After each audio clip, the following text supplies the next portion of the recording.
जग में सुंदर हैं दो नाम, चाहे कृष्ण कहो या राम। जग में सुंदर हैं दो नाम, चाहे कृष्ण कहो या राम। बोलो राम राम राम, बोलो श्याम श्याम। जी हाँ, आप सुन रहे थे अनूप जलोटा साहब को, जो इस वक्त हमारे स्टूडियो में मौजूद हैं। पद्मश्री अनूप जलोटा, जिन्हें पूरा भारत भजन सम्राट के नाम से जानता पहचानता है। उनका नाम गिनीज बुक ऑफ रिकॉर्ड्स में भी दर्ज है, क्योंकि 85 से ज़्यादा गोल्डन और प्लेटिनम डिस्क उनको मिली। और एल्विस, जो बहुत ही बड़े गायक रहे, उनका रिकॉर्ड अनूप जलोटा साहब ने तोड़ा। फिल्में बनाते हैं, अब तक 15 से ज़्यादा फिल्में बना चुके हैं। भोजपुरी फिल्में बनाते हैं, हिंदी फिल्में बनाते हैं, लेकिन जो उनकी ख्याति है वो सबसे ज़्यादा ख्याति उनके भजनों को लेकर है। 1500 से ज़्यादा भजन अब तक उन्होंने गाए हैं। 200 के करीब उनके गज़ल और दूसरे एल्बम्स निकल चुके हैं।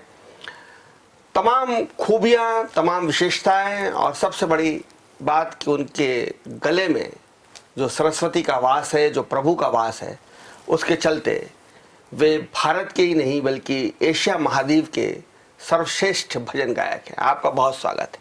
बहुत धन्यवाद आपका, बहुत धन्यवाद। अनूप जी, पहले आप जब छात्र जीवन में या कॉलेज में जब आप पढ़ा करते थे, तो हमारे इंदौर में ही पढ़े लिखे हैं किशोर कुमार साहब। हाँ हाँ, बिल्कुल। उनके गाने गाया करते थे। अचानक फिर आपने अपनी जो ट्रैक बदल कर आप भजन गायकी की तरफ कैसे आ गए, जबकि आप तो जो माशाल्लाह आपको गला हासिल है, जो आपको संगीत की महारत हासिल है, उसके चलते आप फिल्मी गायक भी बन सकते थे, खासतौर पर सुगम संगीत के क्षेत्र में। मैं बचपन से क्लासिकल सीखता था और क्लासिकल भी गाता था, भजन भी गाता था और गज़लें भी गाता था, क्योंकि लखनऊ में बेगम अख्तर साहिबा रहती थी, उनको कभी कभी सुनते थे। लखनऊ में उर्दू अदब और गज़ल का एक माहौल है। हाँ, तो वो भी हम गाते थे। अपने पिताजी से गज़लें भी सीखते थे, भजन सीखते थे, क्लासिकल सीखते थे। लेकिन स्कूल कॉलेज में तो एक वो लहर होती है ना, कभी फिल्मी गाने गाने हैं, तो एक ऑर्केस्ट्रा अपना बनाया हुआ था, रॉयल कंपेनियंस ऑर्केस्ट्रा। उसमें मैं फिल्म सॉन्ग्स गाता था और मुझे वहाँ पर लोग जूनियर किशोर कुमार कहते थे। वाह! मैं किशोर कुमार जी के गाने बहुत प्रेम से गाता हूँ, आज भी गाता हूँ। कोई किशोर कुमार का एक आध गाना जो आपको बहुत बहुत पसंद हो। मैं आपको एक लाइन सुनाता हूँ। चिंगारी कोई भड़के तो सावन उसे बुझाए, सावन जो अगन लगाए उसे कौन बुझाए। पतझर जो बाग उजाड़े वो बाग बहार खिलाए, जो बाग बहार में उजड़े उसे कौन खिलाए। खूब गाते थे। पर्दा डाल दिया जाए तो लगे कि खुद किशोर कुमार खंडवे वाले गा रहे हैं। वो मुझे बहुत प्यार करते थे। आपने उनके साथ बहुत शो किए। हाँ, मैंने शो तो नहीं किए, लेकिन मैंने अपने संगीत में उनको फिल्म में गवाया। तो मैं जब उनके पास पहुंचा कि किशोर दा, ये गाना मैंने आपके लिए बनाया है फिल्म में, एक फिल्म में मैं म्यूजिक दे रहा था, तो कहने लगे नहीं मैं नहीं गाऊंगा। मैंने कहा क्यों नहीं गाएंगे? कहते तुम कुछ क्लासिकल बना दोगे। मैंने कहा नहीं, क्लासिकल नहीं बनाऊंगा, आपके हिसाब का ही बनाऊंगा। और मैंने उनको वो गाना सिखाया, उन्होंने बहुत अच्छा गाया। और जब मैं उनको पेमेंट दे रहा था तो उन्होंने नहीं लिया। जबकि उनके बारे में तो ये कहा जाता था कि बड़े कंजूस किस्म के आदमी थे, हमसे और बिना पैसे लिए गाते ही नहीं थे। अब सोचिए कि मेरा गाना कहने लगे हम तुम्हारा गाना रोज सुबह सुनते हैं, तुमसे पैसे कैसे ले सकते हैं, हम तुम्हारे फैन हैं। ये उनका प्यार था। एक कलाकार के प्रति जो आदर होता है वो आदर किशोर दा ने दिखाया। बिल्कुल बिल्कुल दिखाया। अनूप जी, आप के पिता श्री पुरुषोत्तम दास जी जलोटा साहब बहुत ही महान गायक थे, और भजन की परंपरा भी उन्होंने शुरू की, भजन गायकी की भी, शास्त्रीय संगीत। आपके गायन पर कितना उनका असर है, प्रभाव है? पूरा प्रभाव है। जब लोग मुझे सुनते हैं, जिन्होंने मेरे पिताजी को भी खूब सुना है, तो मुझे कहते हैं अच्छा है, लेकिन वो बात नहीं है। कहते वो बात नहीं आती है जो पंडित जी में था। हाँ, क्योंकि उनकी गहराई, उनका ज्ञान, उनका रियाज, उनकी विद्वता, ये सारी चीजें मिला के पुरुषोत्तम दास जलोटा बने थे ना, जिनको गांधी जी भी सुनते थे। हमारे पिताजी को वो लोग सुनते थे जो लोग भक्ति संगीत की गहराई को जानते थे। तो मैं यही कहूंगा कि वैसा भजन तो कोई गा ही नहीं सकता जो उन्होंने गाया। वो तो भजन को साक्षात सामने लाके खड़ा कर देते थे, दर्शन कर लो ये भजन है। फिर आपने भातखंडे संगीत विद्यालय से भातखंडे म्यूजिक कॉलेज में लखनऊ में सीखा, पिताजी से सीखते रहे, अपने ऑर्केस्ट्रा में गाते रहे। और जब मैंने लखनऊ छोड़ा है 1973 में, तब तक मेरी फीस गाने की 200 रुपये हो चुकी थी, जो 20 रुपये से शुरू हुई थी, और 200 रुपये तक हो चुकी। आकाशवाणी में कोरस भी गाया, कोरस गाया। तब मेरी तनख्वाह थी 320 रुपये महीना, मुंबई में आकर। लेकिन मुझे लगता है कि आपको बहुत जल्दी सफलता मिल गई। लगभग 30 वर्ष की उम्र में जब आप रहे होंगे, तब आपका उसमें एल्बम आ गया, और जो गाना आपको आज भी हर जगह गाना पड़ता है। मैं आज भी पढ़ रहा था कि आपने कहा कि ऐसी लागी लगन, वो आपको गाना ही पड़ता है हर जगह। वो गाना अब तक हिट हो चुका था। मुझे यही तो दुख है कि मेरा नाम जल्दी हो गया। उन दिनों मैं अपने पिताजी से विधिवत संगीत सीख रहा था, रोज एक राग सीखता था, बैठता था उनके साथ, अभ्यास करता था। अचानक मेरा एक एल्बम सुपरहिट हो गया, जो मैंने किसी म्यूजिक कंपनी के लिए रिकॉर्ड नहीं किया था। मैं तो यूं ही एक प्रोग्राम करके आया था हरे कृष्णा मंदिर में। तो उन लोगों ने कहा जी आप जो पिछले महीने प्रोग्राम करके गए थे वो सुनने में बड़ा अच्छा लग रहा है, हम उसको पॉलीडोर को देना चाहते हैं। मैंने कहा यार पहले मुझे तो सुना दो। तो मैंने सुना, मैंने कहा नहीं अभी ठीक नहीं लग रहा, क्योंकि इसमें मंजीरे की कमी है। मंजीरा नहीं था उस दिन कॉन्सर्ट में। हाँ जी, उस दिन मैं हारमोनियम पे गा रहा था। मैं भी गांव में जब भजन मंडली होती तो उसमें मंजीरा ही बजाता था, उसकी जरूरत है जी। तो मैं गा रहा था, राइट हैंड पे मेरे तबले पे रूप कुमार राठौड़ थे, और लेफ्ट में गिटार पे गुरदीप सिंह, बस इतना था। तो मैंने कहा मंजीरा इसमें ऐड कर दो।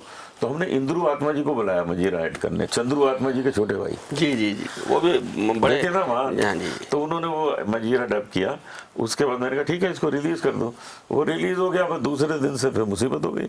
फिर ऐसी लागी लगन घर घर पहुंच गया। मैं चाहूंगा कि ऐसी लागी लगन आप गुनगुना दें। तो अगर मुझे 5 साल और मिल जाते सीखने जी, को, जी, जी, तो ऐसी लागी लगन में थोड़ा और अच्छा गाता। मैं पहला शख्स देख रहा हूँ जिसको ये लगा कि इतनी जल्दी सफलता मिलने सच का में। जैसे दुख है। 5 वर्ष और सीखना था मुझे। आपको लगता है कि वो संघर्ष अधूरा रह गया? वो संघर्ष नहीं, वो अध्ययन अधूरा रह गया। संघर्ष तो है ही नहीं, वो तो लर्निंग पीरियड है, ट्रेनिंग पीरियड है। वो जो अधूरा रह जाए तो ये भी बहुत सकारात्मकता है आम पक नहीं कि पाता। संघर्ष को जो आप लर्निंग पीरियड मान मुझे लें ना, अब लोग आम को पका के बेचते हैं ना, अगर आधा पका के बेचेंगे तो कैसा होगा। पक नहीं पाया मैं पूरा। पर ये अधपका आम भी बहुत स्वादिष्ट और कमाल कर रहा पता है। नहीं, थोड़ा खट्टा मीठा लग रहा है लोगों को। अच्छा, 1-2 लाइन अगर आप ये लागी लगन गुनगुना दें।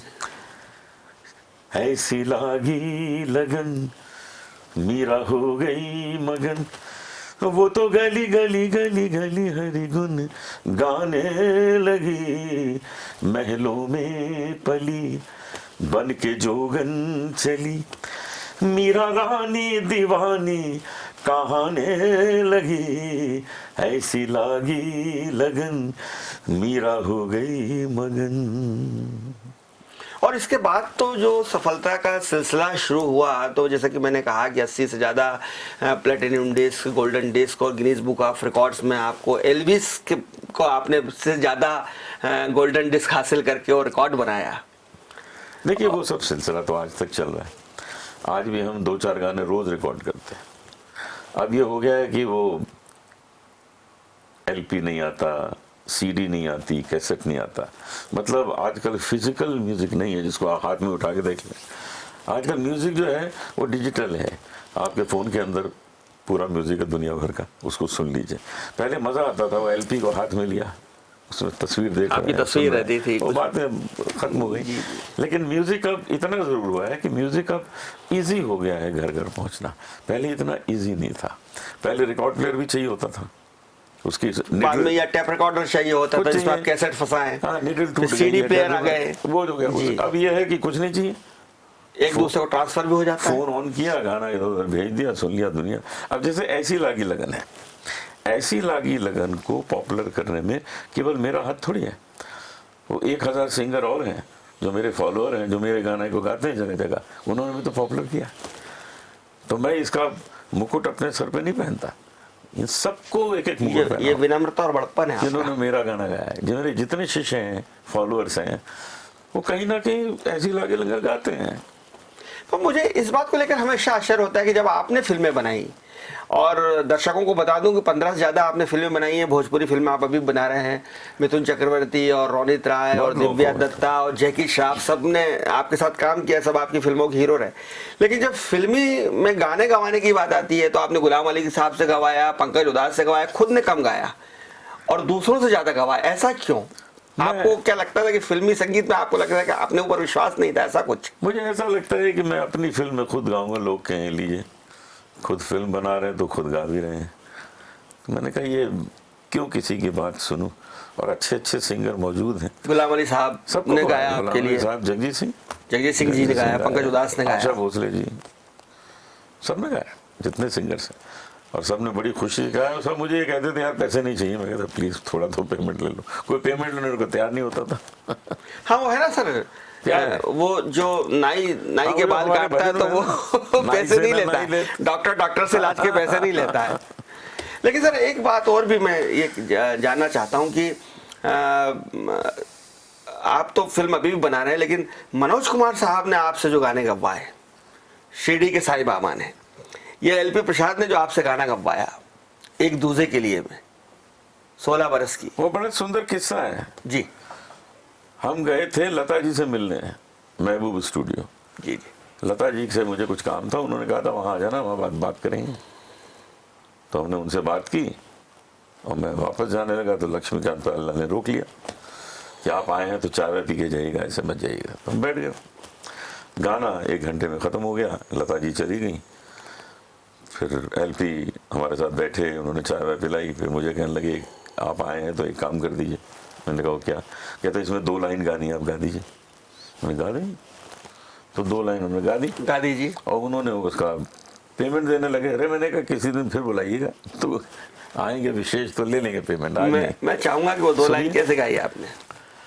कोशिश करके देख ले दरिया सारे नदियां सारी, दिल की लगी नहीं बुझती है हर चिंगारी। मैं मनोज कुमार साहब को पढ़ रहा था, उन्होंने कहा कि जो शिरडी के साईं बाबा फिल्म बनाई, बोले उसमें उसकी जो जानी थी वो अनूप जलोटा का गायन था।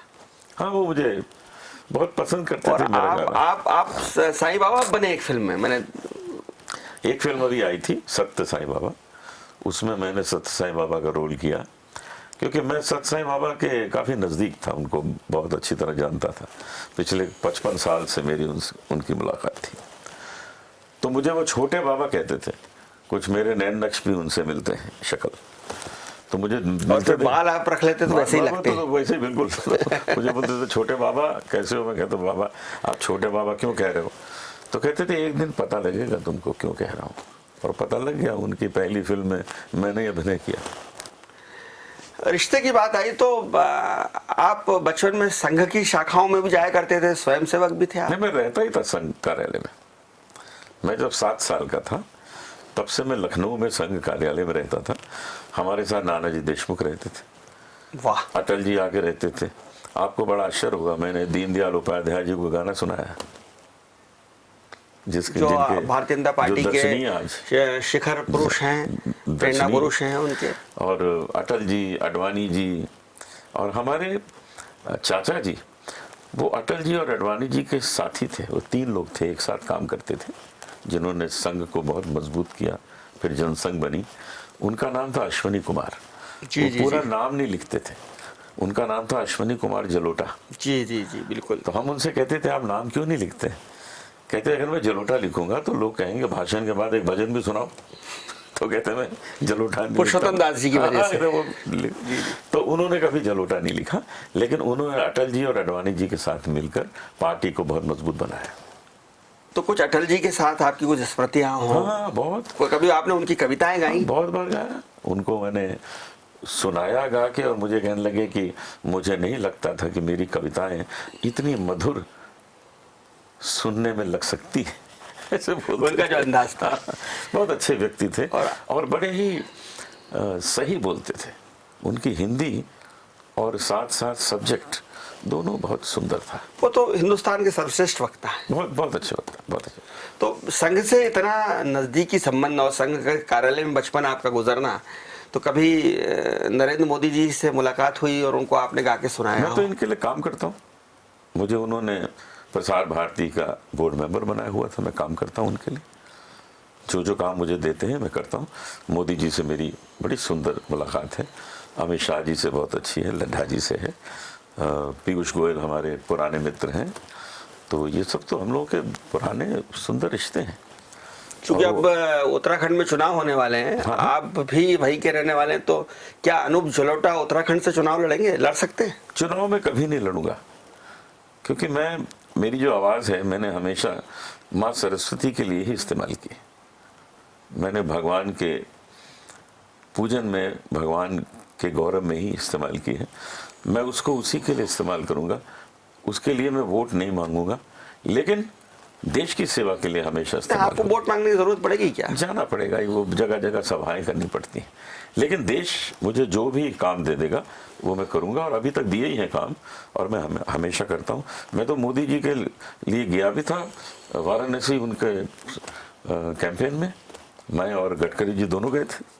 हम तो जाते हैं सब जगह, इनके लिए करते हैं, लेकिन स्वयं के लिए नहीं मांगूंगा, ये बात पक्की है। अगर अनूप जलोटा गायक नहीं बनते तो क्या क्रिकेटर बन जाते? क्योंकि आप कॉलेज लेवल पे क्रिकेट खेलते थे, यूनिवर्सिटी पे क्रिकेट खेलते थे। जरूर बन जाते हैं क्रिकेट प्लेयर। क्रिकेट में अच्छा खेलता था। बैट्समैन थे आप? हाँ, उन लखनऊ में अच्छी टीम थी लखनऊ की, और हमारे साथ उन दिनों जिन लोगों से हमसे बहुत अच्छी मुलाकात होती थी, वो कपिल देव, सुनील गावस्कर हमारे मित्रों में।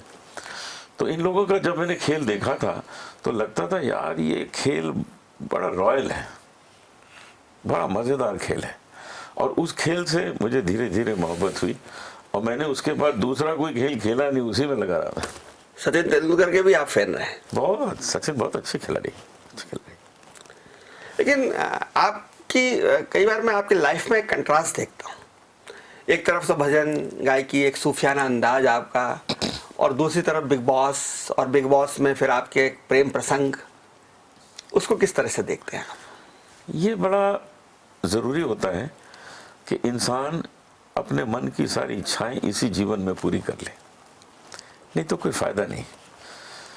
मैंने बिग बॉस कभी देखा नहीं था, मैंने सुना था कि एक शो आता है बिग बॉस जो बहुत पॉपुलर है। आपको आश्चर्य होगा कि बिग बॉस मैंने कभी देखा नहीं था, मैंने आज तक नहीं देखा है, और मैंने अपना भी कोई एपिसोड नहीं देखा है। मैं सिर्फ खेलने गया। मेरे पास जसलीन आई, जो मेरी शिष्या है, अभी भी सीखने आती है, कि गुरुजी आप मेरे साथ चलेंगे। उन्होंने जोड़ी में बुलाया है इस बार, मुझे अकेले नहीं ले जाने दे रहे हैं, ले नहीं रहे हैं, आप चलेंगे। तो मैंने उसको सलाह दी कि तुम सुखविंदर जी को ले जाओ, तुम उनके साथ प्रोग्राम करती रहती हो, अच्छा रहेगा। छैया वाले सुखविंदर जी? कहती नहीं, वो नहीं आना चाहते हैं। तो मैंने कहा तुम अपने भाई को ले जाओ, वो भी बड़ा अच्छा डीजे है। नहीं, वो भी नहीं आ रहे हैं, आप प्लीज़ चलिए। फिर उनके पिताजी भी मेरे पास आए, चलिए ना, इस लड़की का नाम हो जाएगा, प्रसिद्ध हो जाएगी। मैंने कहा अच्छा चलो, लेकिन एज गुरु शिष्य जाएंगे। तो मैं जब स्टेज पे गया सलमान के पास, तो मैंने वहाँ बोला कि मेरे साथ मेरी स्टूडेंट आई है। वो जब आई तो उसने बोला कि मेरा तो इनसे 3 साल से रिलेशनशिप है। तो मैं समझ गया कुछ खेल हुआ है। मैंने कहा ऐसा है, तो चलो भाई अंदर चलते हैं, 3 साल है तो ये थोड़े समय ऐसे ही गुजार के आते हैं। असलियत क्या है?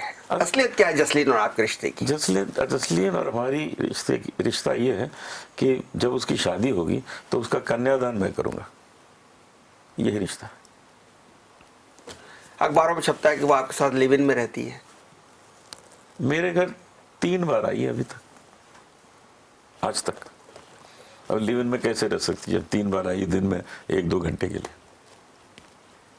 आपके वैवाहिक जीवन को लेकर भी बहुत सारी बातें मीडिया में आती रहती है, तो आपको कैसा लगता है? देखिए, मेरी पत्नी मेधा, जिसके साथ मैं 20 साल रहा, फिर उसको हार्ट की बीमारी हो गई, उसका हार्ट ट्रांसप्लांट हुआ। मेधा गुजराल जो इंद्र कुमार गुजराल साहब की भतीजी थी, तो वो अपने हेल्थ रीजंस में चल बसी, और बहुत अच्छा उसने मुझे पुत्र दिया है, उसका नाम आर्यमन है, न्यूयॉर्क में रहता है।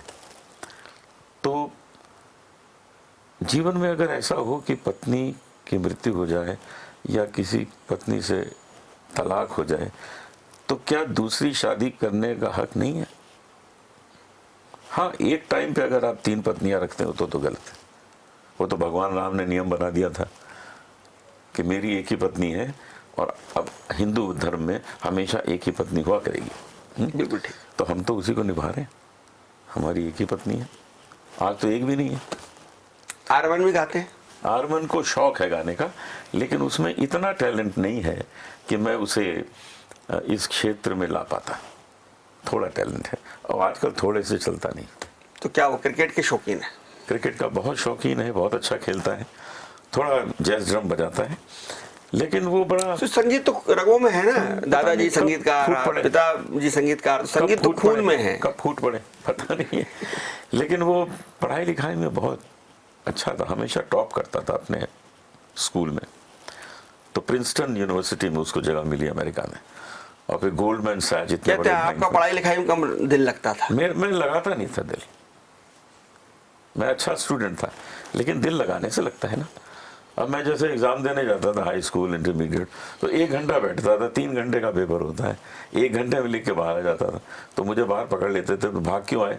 मैंने कहा 45% का लिख दिया, बस हो गया। उत्तर भाई अगली क्लास चले आएंगे, उस जाके घर गाना गाएंगे, रियाज करेंगे, इतने चाहिए नंबर। 60% चाहिए नहीं, डिस्टिंक्शन चाहिए नहीं, क्या करेंगे लेके? ये भोजपुरी फिल्मों की तरफ आपका रुझान कैसे हो गया? देखिए, हम यूपी के हैं, हमको उत्तर प्रदेश की और भोजपुरी भाषा जो है बहुत पसंद है, बहुत प्रिय है, और हमने कुछ फिल्में उसमें बनाई, कुछ हमको सहयोगी मिले कि आप बनाइए, और हम बना के भी अच्छा लगा, अच्छा हमने उसमें संगीत दिया, और वहाँ के जो अच्छे एक्टर्स हैं उनको हमने लिया। उसके बाद हिंदी फिल्में हमने कुछ अच्छी बनाई। एक हमने शिरडी बाबा पे भी फिल्म बनाई, मालिक 1, जिसमें जैकी श्रॉफ जी हाँ, हमने बनाया। अभी एक फिल्म कंप्लीट की है, उस फिल्म का नाम है टोकन। उसमें जो हीरोइन है वो रवि किशन जी की बेटी है। रवि किशन जी खुद भोजपुरी के बहुत बड़े आर्टिस्ट हैं, और उन्होंने उस लड़की ने बहुत अच्छा काम किया, रेवा ने। तो वो फिल्म भी आप जल्दी देखेंगे, हमने आगरा में शूट की। आप बहुभाषाविद हैं, 12 भाषाओं में आप गाते हैं, उड़िया में गा लेते हैं, बंगला में गा लेते हैं, मराठी, हिंदी, गुजराती।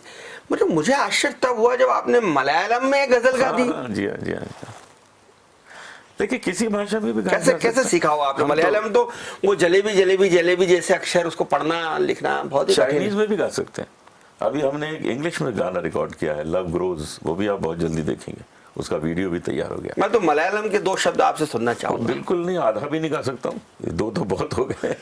देखिए, लेकिन मलयालम में गजल गाई आपने? हाँ, गाई, मैंने रिकॉर्ड की, हिंदी में लिखा उसको पहले। अच्छा जी। हिंदी में उसको लिख को तैयार करके अच्छी तरह, जहाँ जहाँ गलती हो रही थी उसको डबिंग करके ठीक करके। क्योंकि अगर कोई विशेषज्ञ से समझा होगा आपने। अगर मैं 12 भाषा जानता हूँ तो इसका मतलब ये थोड़ी कि 12 भाषाएं मुझे आती हैं, उसमें गाना गा लेता हूँ बस, और उन गानों को अच्छी तरह समझ लिया, उसका अर्थ समझ लिया, उसका भावार्थ समझ लिया और उसको गा लिया, और वो इतना सही गाया कि वो लोग समझते हैं कि शायद मैं मलयाली हूँ। तो आपने 5000 से ज़्यादा लाइव कंसर्ट किए हैं। लाइव शो के लिए आप पूरे भारत में मशहूर हैं कि शायद अनूप जलोटा साहब से शायद ही किसी ने लाइव शो किए हों। तो ये लाइव शो और स्टूडियो में गाना, दोनों में क्या अंतर पाते हैं आप? देखिए, लाइव शो में अंतर ये है कि मैं जैसे आपके लिए गा रहा हूँ, आप मुस्कुरा रहे हैं, वाह कर रहे हैं, और स्टूडियो में दीवार के लिए गा रहे हैं। अब दीवार ना मुस्कुराएगी ना कुछ करेगी, ये एक्सप्रेशन का फ़र्क पड़ जाता है। जब सामने गाइए तो या तो वाह वाह आ जाती है, या टमाटर आ जाते हैं, वो भी काम आ जाते हैं, घर में सब्जी बन जाती है। आपके ऊपर तो कभी टमाटर नहीं आए होंगे। हालांकि कभी कभी आपकी मैं वो मस्ती वाली एक चीज देख रहा था कि अमिताभ बच्चन साहब ने का बड़ा प्रसिद्ध गाना था फिल्म लावारिस का, जिसकी बीवी नाटी मोटी काली, फिर आपने कहा जिसकी बीवी ना हो। वो जो आपका एक प्रत्युन्नति थी, वो तत्कालिकता थी। देखिए, ऐसा है, जो ह्यूमर है वो लाइफ में बहुत बड़ी चीज़ है। जैसे कुछ दिन पुरानी बात बताऊं आपको, मेरा प्रोग्राम दिल्ली में हो रहा था, लोग बड़े प्यार से सुन रहे थे, फर्स्ट रो में एक लेडी बैठी हुई, उनके गोदी में एक बच्चा रोता ही जा रहा था। तो मैंने उनसे कहा बहन जी इसको चुप करा दीजिए। तो वो बोली ये भी यही कह रहा है। ऐसा भी होता है। मतलब सेंस ऑफ ह्यूमर भी, ह्यूमर इज मस्ट उसके बगैर लाइफ नहीं। आप तो भजन भी गाते हैं, गाने भी गाते हैं, गजल भी गाते हैं और शास्त्रीय गायन भी आप करते हैं, लेकिन अनूप जलोटा के दिल से जो क्या चीज निकलती है, किस गाने का आपका मन होता है जब आप अकेले होते हैं, मेरे गुनगुनाना अंदर चाहते हैं? पुराने गाने जिसकी पोइट्री भी बहुत रिच हुआ करती थी, जिसका संगीत भी बहुत रिच हुआ करता था, वो मैं अक्सर गुनगुनाता रहता हूँ। जैसे 14वीं का चांद हो या आफताब हो, जो भी हो तुम खुदा की कसम लाजवाब हो, 14वीं का चांद हो। अच्छा, एक तरफ तो आप भजन गायक हैं, दूसरी तरफ आप गजल गाते हैं, उसमें शुरा है, शराब है, आशिक है, माशूक है, टकराव नहीं होता? अभी तक तो नहीं हुआ है। अब मैं आज 68 इयर्स का हूँ, अभी तक दोनों को बड़े साथ में प्यार से निभा रहा हूँ और आगे भी निभेगा, आप देख लीजिएगा। क्यों? क्योंकि जब भजन गाता हूँ तो बिल्कुल सात्विक भाव से गाता हूँ। भजन गाता हूँ तो मैं ये सोच के गाता हूँ कि इसमें और कोई ध्यान में कुछ और नहीं होना चाहिए, केवल ईश्वर के चरण होने चाहिए। और जब मैं गज़ल गाता हूँ तो उन सबको याद कर लेता हूँ जितने खूबसूरत लोग इस दुनिया में, और वो गज़ल में वो रंग आ जाता है। खाने का भी बहुत शौक है आप? बहुत शौक है। मैक्सिकन भी खाते हैं, इटालियन भी खाते हैं, नाना प्रकार के खाने पसंद करते हैं सब आप? खाता हूँ मैं। एक चीज़ नहीं खाता, किसी इंडियन रेस्टोरेंट में नहीं जाता हूँ, क्योंकि घर में तो इंडियन खाता हूँ। तो जब घर से बाहर खाता हूँ तो या तो वो जापानीज होगा या चाइनीज होगा या इटालियन होगा या कोरियन सिर्फ होगा। खाने का ही शौक रखते हैं, पीने का भी शौक पीने का है? भी शौक है, लेकिन पीना क्या पीना, सिर्फ उतना पियो कि आप दूसरे को पता ना लगे कि तुमने पिया है। बहुत सारे महान गजल गायक हैं जिनके बारे में कहा जाता है कि वो, मैंने भी देखा इंदौर में उनको, कि पी कर गा रहे थे। कभी ऐसा हुआ कि आपने मंच पर पी कर गाया हो? मैं उसको ठीक नहीं समझता ऐसा करना, क्योंकि हमारा जो काम है ये इबादत है। माँ सरस्वती को ध्यान में रख के हम सुर लगा रहे हैं। उस वक्त आप अगर नशे में हैं तो हो सकता है कि आपसे कुछ भूल हो जाए, आप चूक सकते हैं, आप वो बॉल मिस कर सकते हैं। तो ऐसा नहीं किया जाए तो बेहतर है, आप और अच्छा गाएंगे। मुझे जो आपका सबसे अच्छा भजन लगता है, मैंने अमूमन आपके लगभग सभी भजन सुने होंगे, हालांकि 1500 भजन आपने गाए, इतने सब मैंने शायद ना सुने हो, लेकिन फिर भी मैं दावा करता हूं कि मैंने 500 से ज़्यादा आपके भजन सुने हुए हैं। आप मुझे अपना बहुत बड़ा पंखा भी मान सकते हैं। लेकिन मैं वो जो आपका वो झीनी झीनी चदरिया वाला जो भजन है, बहुत सुंदर है, बहुत मुझे सुंदर। वो सबसे अच्छा लगता है। अगर आप मेरे दर्शकों के लिए वो गुनगुना देंगे? जरूर सुनिए। चदरिया झीनी रे झीनी, के राम नाम रस भीनी, चदरिया झीनी रे झीनी, अष्ट कमल का चरखा बनाया, 5 तत्व की पूनी, 9-10 मास बुनन को लागे, मूरख मैली कीनी, चदरिया झीनी रे झीनी झीनी। और एक गाना, एक भजन जो हर मंदिर में बजता है, हमारे महाकाल मंदिर में भी बजता है, उज्जैन हम जब जाते हैं, कि दुनिया में जग में सुंदर है दो नाम। बहुत सुंदर भजन, बहुत सुंदर। जग में सुंदर है दो नाम, चाहे कृष्ण कहो या राम, बोलो राम राम राम बोलो, श्याम श्याम श्याम। माखन ब्रज में एक चुरावे, एक बेर भिलनी के खावे, प्रेम भाव से भरे अनोखे, दोनों के हैं काम, चाहे कृष्ण कहो या राम, जग में सुंदर हैं दो नाम। चाहे कृष्ण कहो या राम, बोलो राम राम राम बोलो, श्याम श्याम श्याम। आपका उच्चारण इतना साफ है, गले में इतनी मधुरता है, मुझे लगता है कि भारत की जो वेद साहित्य है वो बहुत समृद्ध है। अभी तक किसी ने इसको सुरबद्ध नहीं किया। आप वेदों को सुरबद्ध क्यों नहीं करते? वेदों को सुरबद्ध करने का काम चल रहा है। आपने बहुत सही समय पे पूछा, उस पे हम काम कर रहे हैं। लेकिन उसके पहले हमने एक काम कंप्लीट कर लिया है कि पूरी भगवत गीता को उर्दू में रिकॉर्ड कर दिया। वाह! भगवत गीता में 700 श्लोक हैं, हमने 1300 शेर अनवर जलालवी जी ने लिखे और वो हमने रिकॉर्ड कर दिए हैं। वो यूट्यूब में आ गए हैं कि भगवत गीता इन उर्दू बाय अनूप जलोटा। ये बहुत कमाल की चीज़ हुई है। मोदी जी ने इतना पसंद किया इसको, मोदी जी ने कहा कि मैं इसको अपने हाथ से रिलीज करूंगा, इसको तुम जल्दी से जनता के बीच में भेजो। और वेदों को संगीतबद्ध करने का, लयबद्ध करने का वो काम कहाँ तक पहुंचा? देखिए वो जरा कठिन है, वो इसलिए संस्कृत है उसमें। उसका कठिनाई ये है कि वेदों को हमेशा उसकी जो ऋचाएं हैं उसको कभी गाया नहीं गया है, उसको यूं गाया गया है। इसलिए मैंने कहा कि वो